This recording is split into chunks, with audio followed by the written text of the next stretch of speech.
I remember the first time I met my mother-in-law, Cecilia. She stood at the doorway with her perfectly pressed dress and cold eyes, scanning me like I was some puzzle piece that didn't fit. I was still giddy from the joy of getting engaged to Leonard, her only son, but her demeanor sliced through my excitement like a sharp blade. My name is Janet. I grew up in a small town, surrounded by warm people and a sense of community. Meeting Leonard felt like a dream. He was handsome, caring, and gentle, at least with me. He didn't always show that side around his mother, though. With her, he was timid and meek, as if he was a child again, unable to speak his own mind. I found it confusing at first, but I chalked it up to familial respect.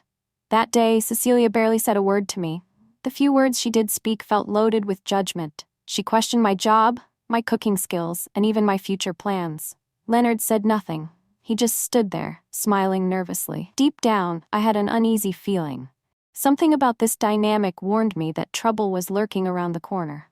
Before we even got married, small cracks were already appearing.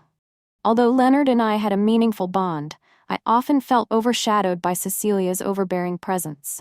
She would pop into our apartment unannounced to inspect the cleanliness, or call Leonard multiple times a day to check if he had eaten properly. Each time, he dropped whatever he was doing and answered her every demand. I tried to bring it up with him, but he shrugged it off, reminding me that she was just worried, and that since he was her only son, it was natural for her to be protective. Still, her words always came laced with subtle insults that stung. She once said, "I'm sure you'll try your best, even if you lack my experience in running a household."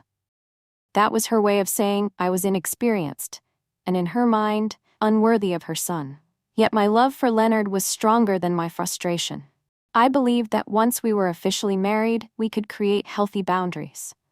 I told myself these problems were fixable with time, patience, and open communication. Little did I know, things were about to escalate far beyond my control. On our wedding day, I expected the usual nerves: shaky hands, fluttering heart, maybe a tear or two of joy. I didn't expect to deal with Cecilia's manipulative comments that morning.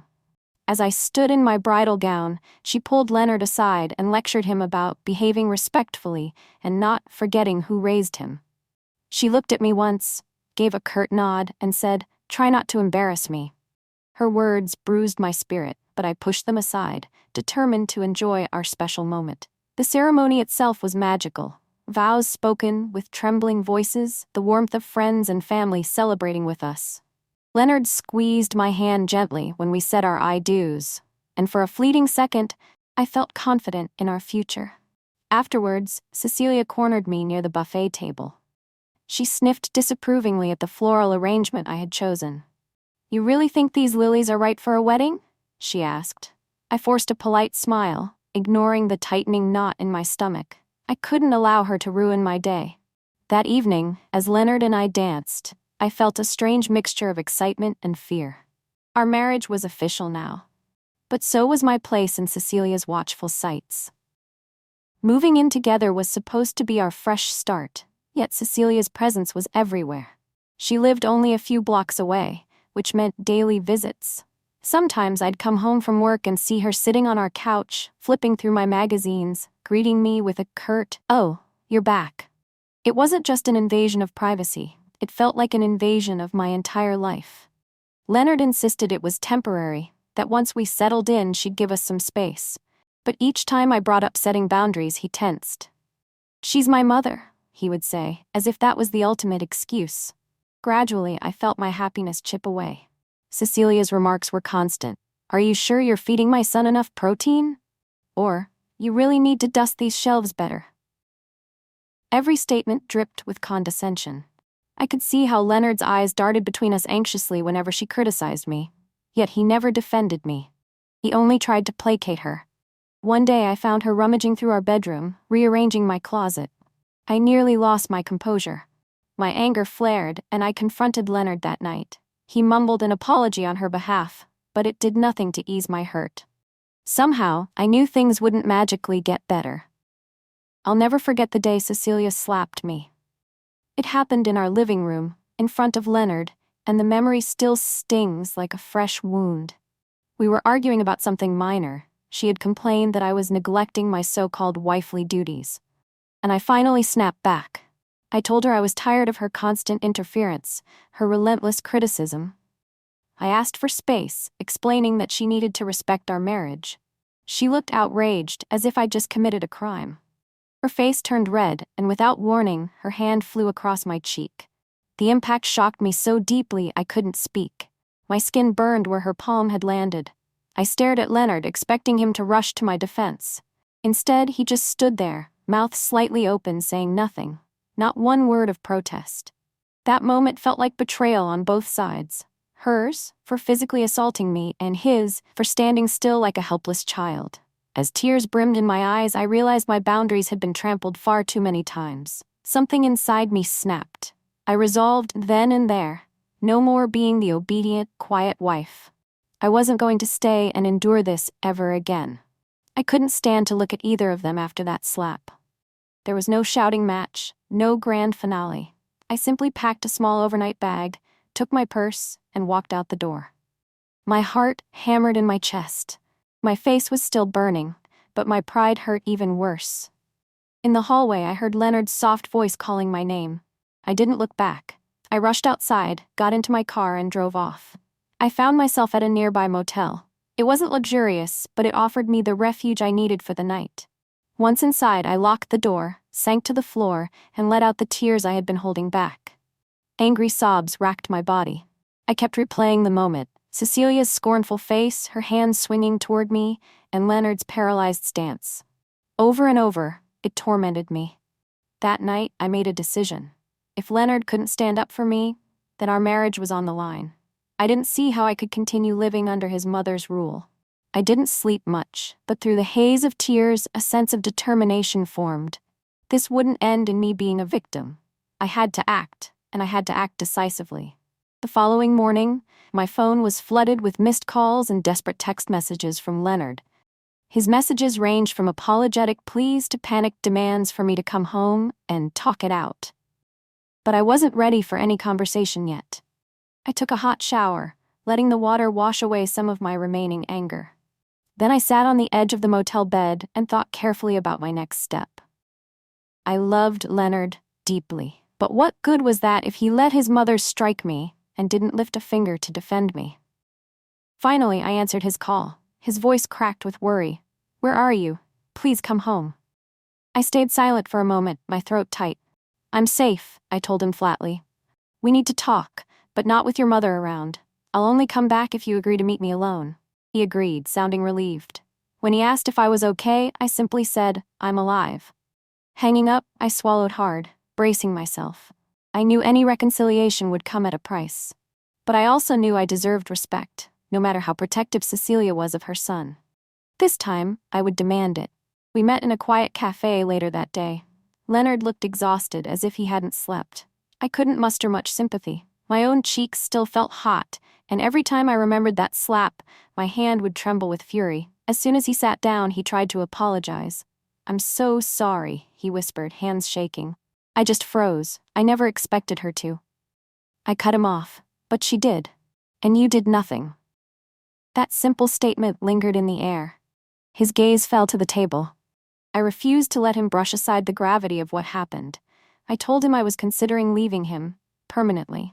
Tears welled in his eyes, and I felt my own eyes sting. I didn't want to end my marriage, but I also couldn't live in constant fear of being humiliated by Cecilia. In a shaky voice, I told him what it would take for me to stay. We'd relocate, get far away from Cecilia, and she'd be barred from visiting.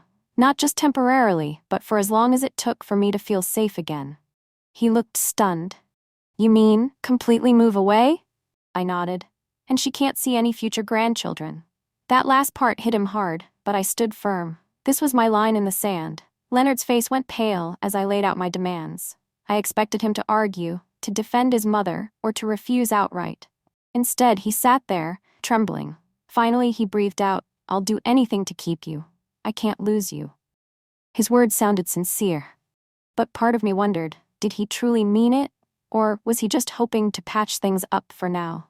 We talked logistics, finding new jobs, a new place to live, how we'd explain this to the rest of the family. It all seemed overwhelming. Yet in that moment, I felt a surprising calm settle over me. For once, I was in control of my own life. Leonard agreed, though sorrow weighed on him. I could see guilt in his eyes. He was torn between his love for me and his unwavering bond with his mother. But what about my trauma? My hurt was valid, and I needed him to protect me now, just as he had vowed on our wedding day. Before leaving the cafe, he tried to hold my hand. I let him briefly. Then I told him I was returning to our apartment that night, but only if Cecilia wouldn't be there. He promised she'd be gone. We walked out quietly, uncertainty swirling around us like a thick fog. The next day, Leonard asked me to join him at his mother's house. He said she wanted to apologize. My stomach churned, but I agreed. This was necessary closure. With my chin held high, I stepped into her living room, the site of so many tense encounters before. Cecilia stood there, looking oddly small. Gone was her usual stern demeanor. I could see regret etched on her features, though I wondered if it was genuine or just desperation. She hesitated, then said, "I'm sorry for what I did." Her voice was shaky. I lost my temper. I nodded but didn't reply. Her apology felt forced, like a performance for Leonard's sake. She continued, "I just want what's best for my son. Sometimes I get carried away." Leonard quietly told her about our decision to move. Her eyes widened. "You can't take him away," she exclaimed, stepping toward me. Instantly I tensed. The memory of her slap was still fresh. Leonard held out an arm, keeping her at bay. "We've decided," he repeated. I calmly explained that she wouldn't be seeing us for a long time, if ever. The color drained from her cheeks. She pleaded with Leonard, but I saw in his eyes the same look of resignation and acceptance. He was choosing me this time. For better or worse. We began packing within a week. News of our relocation spread quickly through the family. Cecilia called constantly, begging Leonard for a moment to speak with him alone. "Just let me see you without her," she'd say. But Leonard stood firm, though I knew it tore him apart inside. Some nights I heard him crying softly when he thought I was asleep. My heart broke for him, but I held my ground. I wasn't willing to compromise on my safety and dignity anymore. He was slowly learning to stand up for me, even if it meant breaking free from his mother's grasp. Cecilia's pleas escalated, turning into dramatic phone messages about how she couldn't live without her son. She threatened to come over, but Leonard changed our locks. We cut off direct contact, ignoring her calls. It felt cruel, but I reminded myself of the humiliation I had suffered under her roof. She had slapped me in front of my husband. She had to learn there were consequences. Meanwhile, I arranged for a new job in a different city. Leonard reluctantly began the search too. Our evenings were spent organizing, planning, and occasionally whispering about the life we once had. It felt like the end of an era, one overshadowed by Cecilia's presence, soon to be left behind. On the day we finally left for our new city, we slipped out quietly at dawn. No fanfare, no final goodbyes to Cecilia. I looked around the empty apartment and felt a pang of sadness, mixed with relief. Everything about this place was tied to painful memories now. It was time to move on. Leonard drove while I stared out the window, lost in thought. My chest felt heavy. I had never imagined my life would turn out this way, married and yet forced to escape my own mother-in-law. But I also felt empowered. I had taken a stand against abuse. The new city was a few hours away, large enough for us to blend in and find new opportunities. We arrived at a small rental house we had picked out online, a modest place with a fenced yard and bright windows. It was nothing fancy, but it felt like a clean slate. That first night, we ate takeout on the living room floor. It was awkward and silent at first, the tension of the past weeks weighing on us. Eventually, Leonard reached for my hand and whispered, "Thank you for staying with me." I squeezed his hand back, hoping this was a sign that our relationship could still heal. Our new life started slowly. Leonard and I found part-time work while searching for something more permanent. We lived frugally, focusing on establishing ourselves. To my surprise, we began communicating more openly than we ever had before. Maybe it was because we had no one else to rely on. Gone were the intrusive visits and constant criticisms from Cecilia. For the first time in our marriage, I felt a semblance of peace. There were still undercurrents of tension, especially when Leonard missed his mother, but I sensed he was determined to respect my boundaries.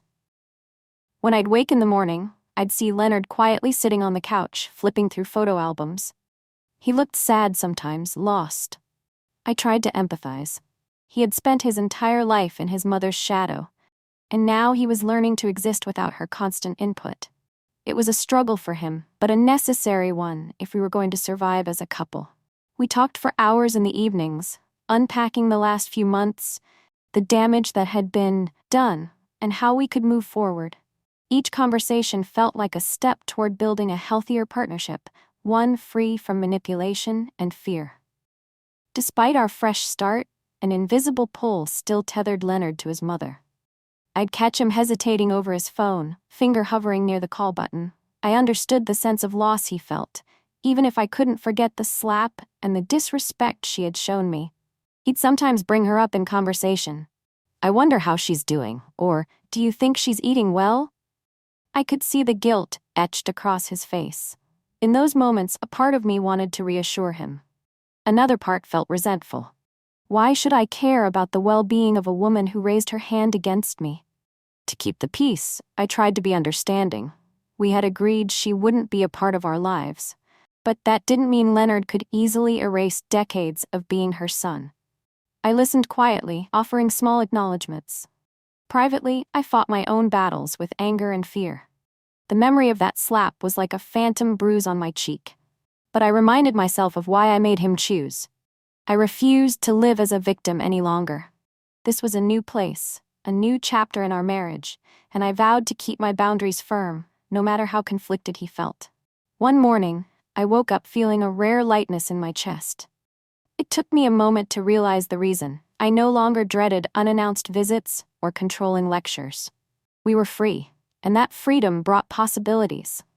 I started exploring the neighborhood, finding a cozy coffee shop and a charming bookstore.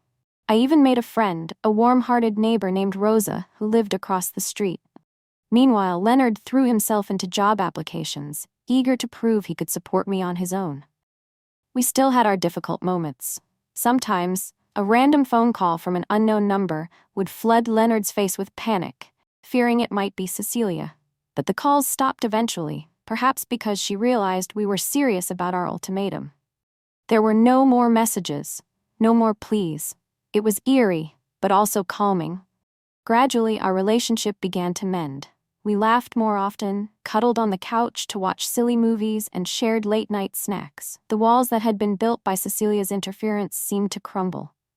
I felt us growing closer, forging a bond that was ours alone.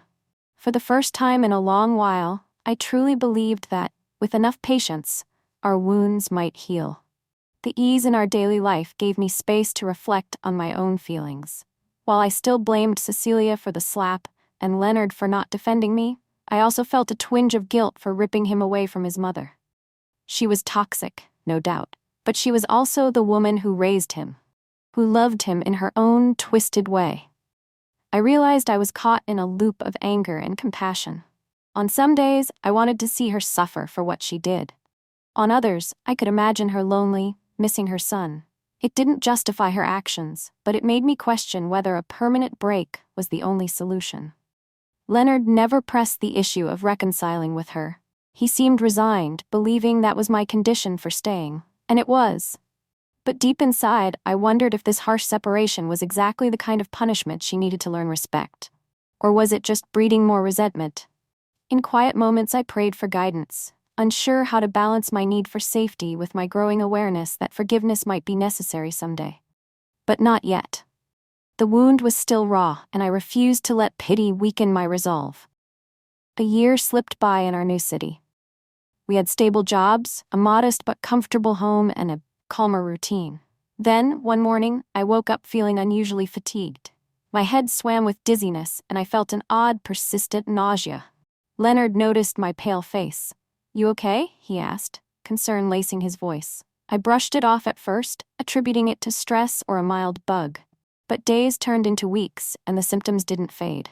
On a whim, I took a pregnancy test, convincing myself it would be negative. When the 2 lines appeared, my heart nearly stopped. I told Leonard that evening, unsure how he'd react. He broke into a brilliant smile, tears in his eyes. "We're having a baby," he whispered. I felt a flurry of emotions, joy, fear, and a nagging thought of what this might mean for Cecilia. News of a grandchild would be the greatest temptation for her to infiltrate our lives again. And I wasn't sure I was ready to let her near me. But I pushed that worry aside, focusing on the miracle growing inside me. For now, our little family mattered most, and the rest of the world could wait. Pregnancy brought me a new sense of purpose. My days were filled with prenatal appointments, reading parenting books, and daydreaming about life as a mother. Leonard pampered me with foot rubs and late-night snack runs, determined to do things right. Yet, with every prenatal milestone, a creeping concern fluttered in the back of my mind. Would Cecilia find out? Would she try to reach us? And if she did, would I let her back in to see her grandchild? As my belly grew, so did my apprehension. I recalled the slap again, how it symbolized everything wrong in that relationship, her entitlement, her aggression, her disregard for my worth. The idea of exposing my child to that kind of person made me tremble with protectiveness. I vowed that if she ever tried to contact us, I would stand firm in my decision. Leonard, although overjoyed about becoming a father, occasionally looked troubled.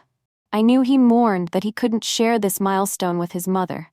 But each time I caught that sadness in his eyes, I reminded myself that this was the price of our peace. He had chosen me and our unborn child, at the cost of his mother's presence, and I couldn't deny I felt a stab of guilt every time I saw his face fall. We welcomed our daughter Esther into the world on a calm spring afternoon. The labor was long and intense, but the moment I held her, all pain dissolved into indescribable love. Leonard clutched my hand, tears flowing freely, overwhelmed by the miracle cradled in our arms. In those first days at home, we lived in a bubble of warm bliss. Nights spent rocking our baby to sleep, learning her cries, marveling at her tiny fingers. The house smelled of baby powder and fresh laundry, and laughter echoed through the rooms. Between feeds and diaper changes, reality weighed on me. Our child had no grandmother on Leonard's side. I never thought I'd worry about that, but motherhood opened my eyes to how important a grandparent could be. Still, memories of the slap and years of belittling made me push the thought away. My child's safety was paramount, and that included emotional safety. Leonard rarely brought up Cecilia, but I sometimes caught him watching me as I held Esther, a mix of tenderness and something resembling regret. Maybe he wondered if his mother would ever get to hold her. Maybe he questioned if the price of our distance was too high. But he never said a word about it. When Esther was about 6 months old, Leonard discovered a voicemail on his old phone. It was from a number he recognized as his mother's. He played it late one evening, hesitation clear in his trembling fingers. Her voice flooded the small living room. She sounded older, weaker somehow. She said she'd heard through distant relatives that we had a baby girl. She was crying, pleading to see her grandchild. "I miss you, Leonard. I'm sorry," she kept repeating. The message ended with a shaky breath. A heavy silence blanketed us. Esther slept soundly in my arms, unaware of the turmoil swirling in our hearts. Leonard looked at me, questions dancing in his eyes. I felt my stomach clench. Part of me wanted to comfort him, but another part of me flared with renewed anger. "Do you want me to erase it?" he finally asked, his voice quivering. I gazed at our sleeping daughter, thinking about everything Cecilia had put me through. Then I closed my eyes, took a deep breath, and nodded. "Yes," I whispered. "Erase it." He did. In that moment, I sealed our decision yet again. No contact, no second chances. Not yet, anyway. Time moved swiftly, and before I knew it, a decade had passed. Our life had become stable and happy in countless ways. Esther was a bright, curious child, always asking questions about the world. Leonard blossomed into a supportive, gentle father. We bought a small house with a lush backyard where Esther played, giggling under the sun's golden rays. Over the years, we heard occasional bits of news about Cecilia. An aunt once mentioned she had health issues. A cousin talked about her loneliness.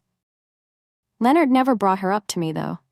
Perhaps he still felt a sense of duty or guilt, but he also respected my boundary. Esther, however, began asking about her paternal grandmother as she got older. "Daddy, don't you have a mom?" she'd inquire innocently. Leonard would falter, glancing at me, searching for the right words. I felt a pang in my chest. We always ended up saying something vague like, "We don't speak to her right now." Still, with each passing year, the raw fury and pain from that slap slowly dimmed. The memory no longer stung with the same intensity. Sometimes, I even felt a trace of sadness for Cecilia, but pride and caution kept me from reaching out.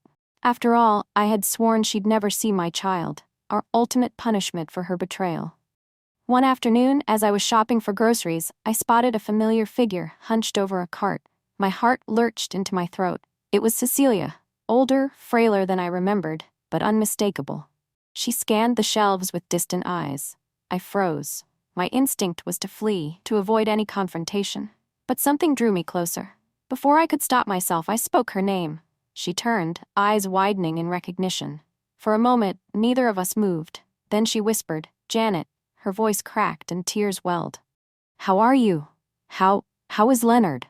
I stood stiffly. Part of me wanted to lash out, to remind her of her past actions. Another part saw how time had softened her. Lines etched her face and she looked genuinely remorseful. I told her briefly that Leonard was fine, that we had a daughter.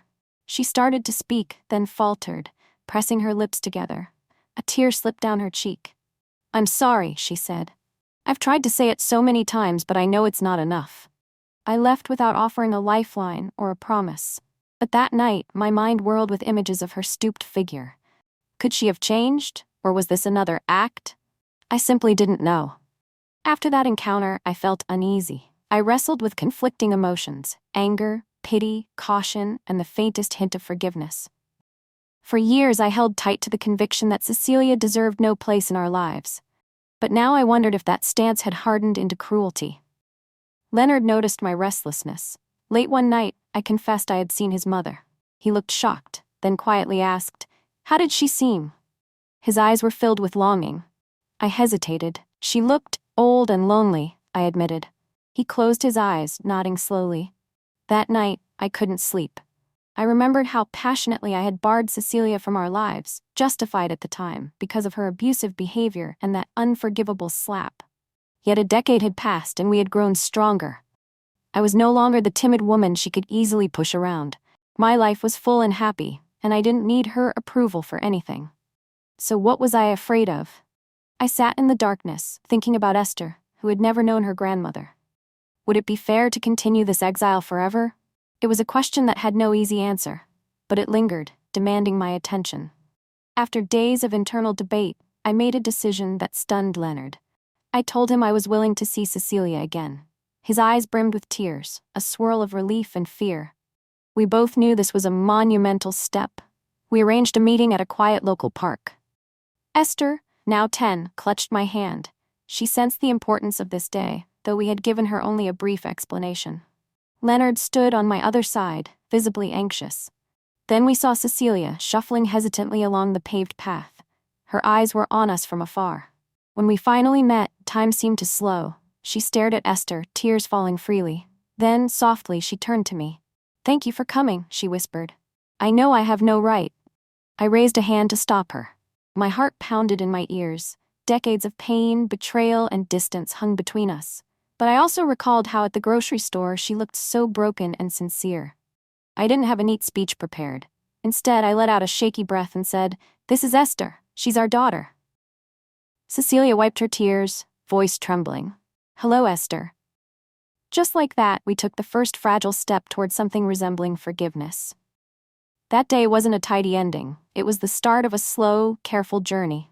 Cecilia apologized over and over, not just for the slap, but for her years of disrespect and manipulation.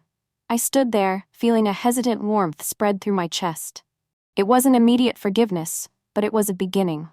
We allowed her to spend a short time with Esther. She knelt beside her and tried to explain, in halting words, how sorry she was for being absent all these years. Esther looked up at me, unsure. I nodded, encouraging her to accept this introduction with an open mind. Leonard wept openly, torn between sorrow and relief. After a while, we all sat on a bench, sharing subdued conversations about the past 10 years. Cecilia's eyes lit with gratitude and regret. Each time she glanced at Esther, she admitted she never thought she'd see this day. I believed her. Rebuilding trust doesn't happen in a single afternoon. I still remember the sting of her hand on my cheek as clearly as I recall her tears of repentance. But forgiveness can bloom slowly, even in scorched ground. So we took that chance.